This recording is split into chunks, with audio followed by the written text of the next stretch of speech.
بسم الله والحمد لله والصلاة والسلام على رسول الله. أسأل الله العظيم رب العرش العظيم بأسمائه الحسنى وصفاته العلى وبكل اسم هو له إن الله يغفر لنا ولكم والوالدين مغفرة كاملة تامة. أسأل الله أن يجعل هذا المجلس موجب للرحمة والمغفرة والرضوان. حديثي معكم بحول الله وقوته وفضله ونعمته عن استقبال شهر رمضان. 6 وقفات مع هذا الشهر الكريم، ونسأل الله أن يبلغنا إياه وإياكم إياه بعفوه ومعافاته، ونحن في خير وعافية وصلاح واستقامة.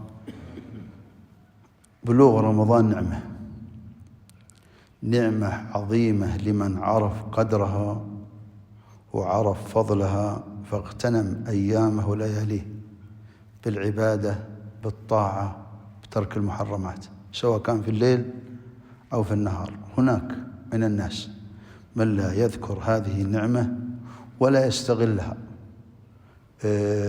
إما بسبب طول الأمل أو بالحرص على الدنيا أو الجهل بهذه الفضائل. يعني رمضان موسم من مواسم الآخرة، تغفر فيه الزلات، ترفع فيه الدرجات، تضاعف فيه الحسنات، وهو كثير من الناس ما هو مستشعر هذه النعمة العظيمة. ونسأل الله يجعلنا في هذا الشهر من الرابحين. إذا تصورنا أن بلوغ رمضان نعمة، فأول وقفة معه الشكر.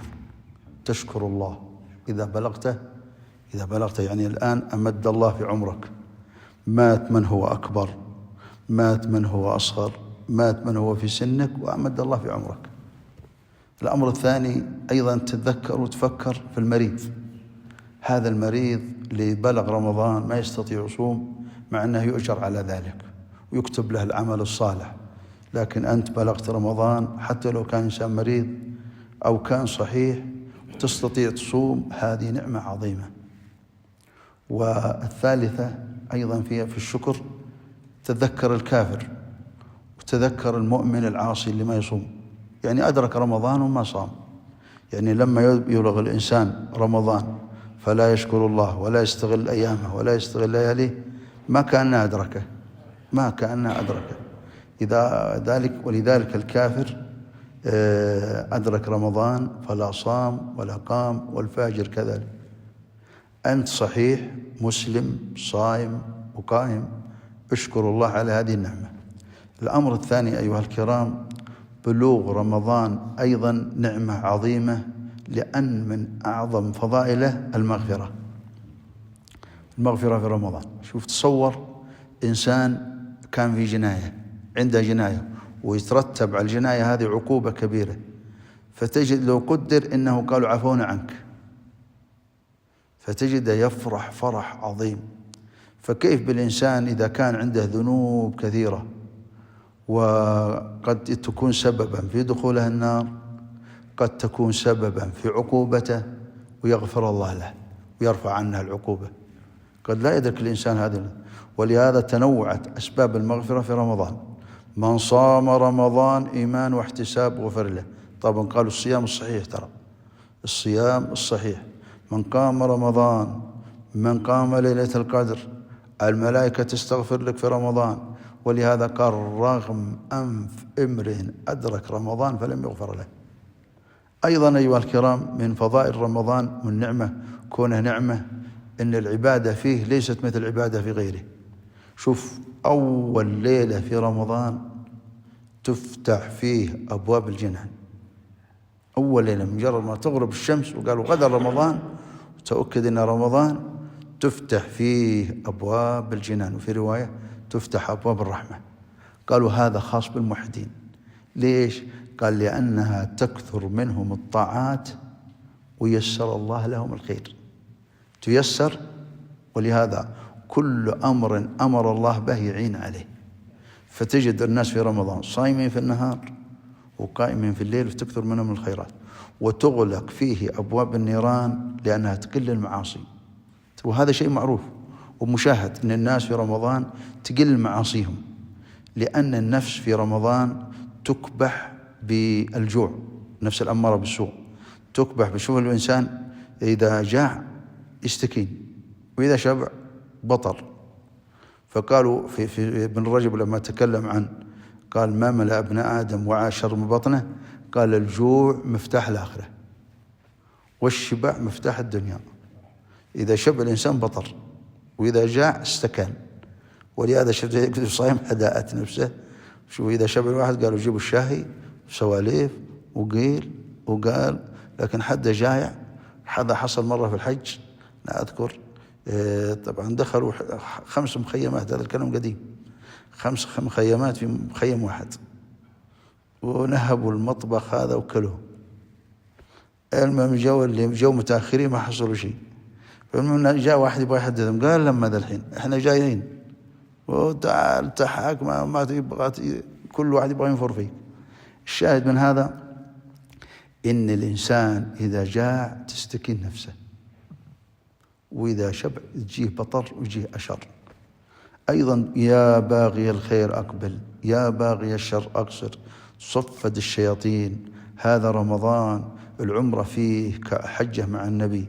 الصدقة في رمضان أفضل من الصدقة في العام كله. شوفوا سبحان الله يا أخوان، في آخر سورة المنافقون قال لما كان الإنسان على فراش الموت قال ربي لولا أخرتني إلى أجل قريب فأصدق.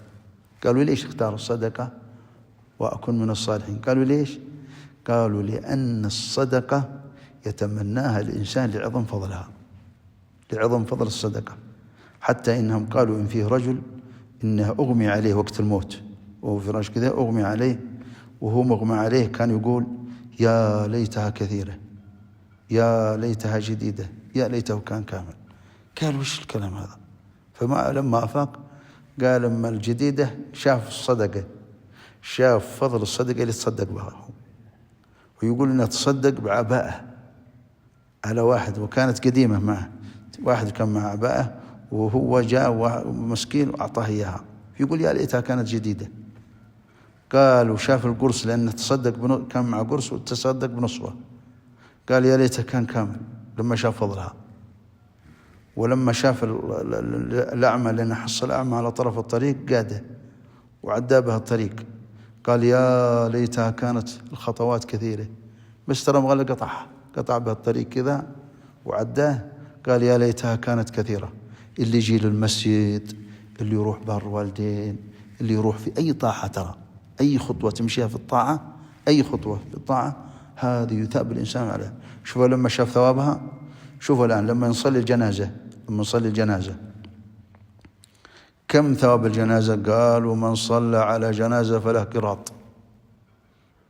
طيب واللي هذا فرض كفاية ترى، وفرض العين الصلاة هذه ثوابها الفريضة، ثوابها لو يطلع الإنسان عليه لا يعلمها إلا الله، ما هو قراط ولا يعني. شوف يقول ولو يعلمون الخطوات لما تجي صلاة الظهر تجي، لو يعلمون ما فيهما من الخير لأتوها ولو حبوا على الركب. حبوا على الركب، تعرف الزحف العسكري، اللي العسكر هذا يعرفون الزحف، لما يزحف على الركبة صعب جدا. وبالتالي أيها الكرام العمل في رمضان شيء عجيب. وقال إن يعني مختصرة العبادة فيه ليست مثل العبادة في غيره.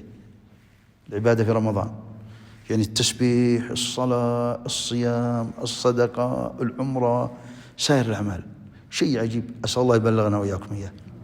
باقي أمرين نختم به الحديث: حكمه وحكمته. حكمه وحكمته. حكم رمضان: يا أيها الذين آمنوا كتب أي فرض عليكم الصيام. والحكمة منه أمرين: أول شيء اختبر الله العباد، من يطيع ومن لا يطيع. شوف عام كامل حين ناكل ونشرب، شهوتك الشهوات المباحة، سواء شهوة البطن أو الفرج المباحة للإنسان، يتركها ابتغاء مرضات الله في فترة في اختبار له، يتركها 12 ساعة. وترى في ناس يسقطون فيها، سواء في الأكل أو في شهوة البطن أو الفرج، يسقطون فيها، اللي يقع على أهلها واللي كذا. فسبحان الله أيها الكرام، شوفوا هذا رمضان هي الآن يقولون أنه تقريبا بتساوي الليل والنهار، 12 ساعة 12 ساعة. فطبعا لما يصوم الإنسان 12 ساعة ذي يمتحن فيها، يمتحن في الحلال ويمتحن في الحرام. لابد أنك تترك المحرمات وتترك المباحات. فالإنسان لما يترك الحلال وهو مباح له، هذا اختبار له، منا من يطيع ومنا من يعصى. فالله يختبرنا، يختبر من يطيع الله ومن يعصى الله، فمنا من يوفق ومنا من لا يوفق. وفوق هذا كله أيها الكرام، يعني الآن هو اختبار للمؤمن والعاصي، اختبار لهم من يطيع ومن لا يطيع، أيضا اختبار للتقوى. قال كتب عليكم الصيام لعلكم تتقون، تتقي النار، تتقي المعاصي، وتتقي الأخلاق السيئة، وتتقي الأمراض. فبعض الناس يقول إذا صام تجد أخلاق سيئة. قال ما فرض الله الصيام من أجل تجوع الأمعاء والأحشاء، إنما شرع لماذا؟ قال لحصول التقوى. الصيام دورة إيمانية تربوية روحانية، ثمرتها تقوى الله. فيه 3 خصال. أول شيء الإخلاص، قال والله الذي أنا صائم لمرضاته. الثانية الصبر، وهو من أعظم أنواع الصبر اللي يحبها الله. قال ومن أعظم أنواع الصبر وهو محبوب إلى الله يوم تصبر على ما تهوى النفس. يعني مثلا أنت جايع تتركه، أنت ضامي عطشان على الآخر ويصبر الإنسان. وأيضا الإنسان في شهوته يتركها ابتغاء مرضات، يصبر عليها. والثالثة اسأل نفسك أثناء الصيام ماذا حققت من خصال التقوى. الآن غربت عليك الشمس، طيب كيف سمعك؟ كيف بصرك؟ اتقيت الله في السمع في البصر. بعض الناس يا أخوان صائم يلعن ويسب ويشتم. والله يا جماعة أنا كنت في الحرم في سنة من السنوات وأنا راجع بعد صلاة الفجر. تعرفون في العشر الأواخر لابد أنك ترقد قبل الظهر علشان تقدر تواصل في اليوم. فالمهم إني رجعت يعني كذا بعد نص ساعة بالفجر، إلا في العامل اللي في الفندق فاتح له التلفزيون في الاستقبال هذا، وجالس على كل الكنبة كذا ويتفرج على مرأة ترقص بعد صلاة الفجر. يا الله صباح خير، يا ابن الحلال تعوذ من الشيطان. عاد الحين نقول لا إله إلا الله، قدك سأل عن المصيبة ذي. فهو أحيانا قد يصوم الإنسان عن الطعام والشراب، لكن ما حقق التقوى لا في سمعه، لا في بصره، لا في لسانه، لا في قلبه. ترى يا إخوان قد يكون ظاهر الإنسان خير، لكن غشاش، كذاب، منافق، فيه غل، حسود، حقود، تجده مريض من داخله ما هو مرض. يعني بعض الناس يا إخوان سبحان الله جريمته في قلبه أسود، واللي قلبها نظيف يقولون قلبها أبيض، اللي قلبها نظيف. أسأل الله يرزقنا قلوب سليمة وألسنة صادقة، وأن يعيننا على الصيام على الوجه الذي يرضيه عنا. اللهم اجعلنا خير من صام، اعطنا أفضل ما تعطي صائما إذا صام، وأعطنا أفضل ما تعطي قائما إذا قام. اللهم اجعلنا ممن صام وقام على الوجه الذي يرضيك عنا يا رب.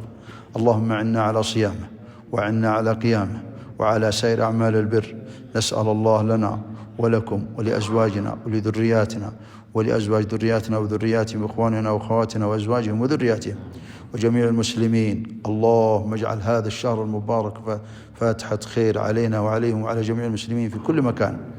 اللهم اكتب لنا فيه أوفر الحظ والنصيب من كل بر ورحمة وخير وعافية. ربنا وتقبل دعاء، وصلى الله وسلم وبارك على نبينا.